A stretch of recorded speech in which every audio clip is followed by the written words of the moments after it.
জবরের বাম পাশে খালি আলিফ, জবরের বাম পাশে খালি আলিফ, মাদের হরফ, মাদের হরফ, পেশের বাম পাশে জজমালা ওয়াও, পেশের বাম পাশে জজমালা ওয়াও, মাদের হরফ, মাদের হরফ, জেরের বাম পাশে জজমালা ইয়া,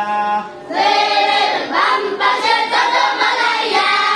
মাদের হরফ, মাদের হরফ, মাদের হরফ হইলে মাদের হরফ হইলে ডান দিকের হরকতকে ডান দিকের হরকতকে এক আলিফ টানিয়া পড়িতে হয়।